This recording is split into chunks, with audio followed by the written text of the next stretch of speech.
Alright, I'm going to be demonstrating problem 59 from the textbook.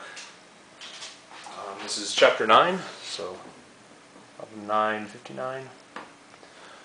It describes a cylinder. Looks like this.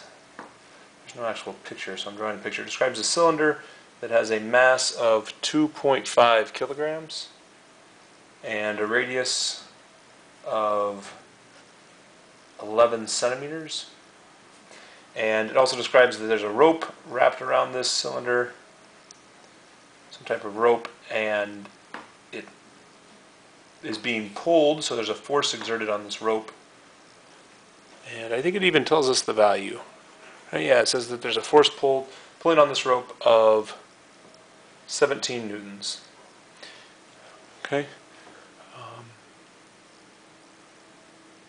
It also tells us that it's free to rotate about its axis. So there's an axis of rotation that goes through the middle of this, and so that we know, because this is a cylinder, its moment of inertia will be equal to 1/2 times its mass times its radius squared.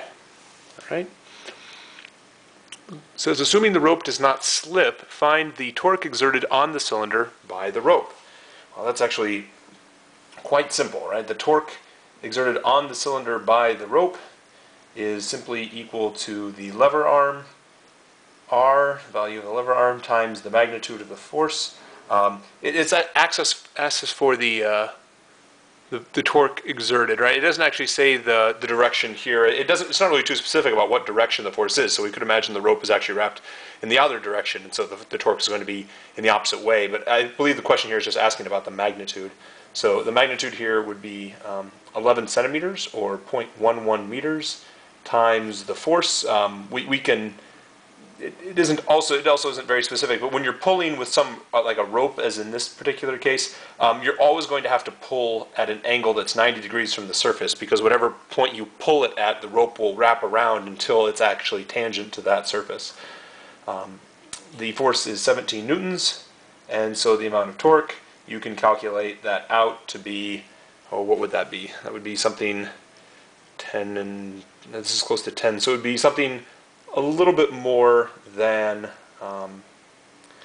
something like 1.65 or 6.3 perhaps, something like that, right? 0.11. It's something roughly like this. I'm just trying to do it in my head briefly. Newton meters.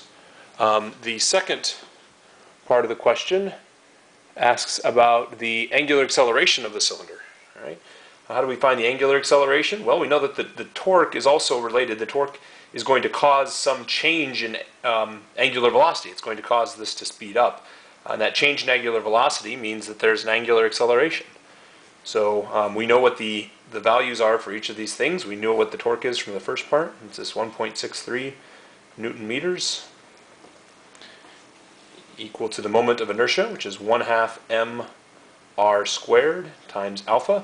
We simply need to plug in the values here for the mass and also for the radius.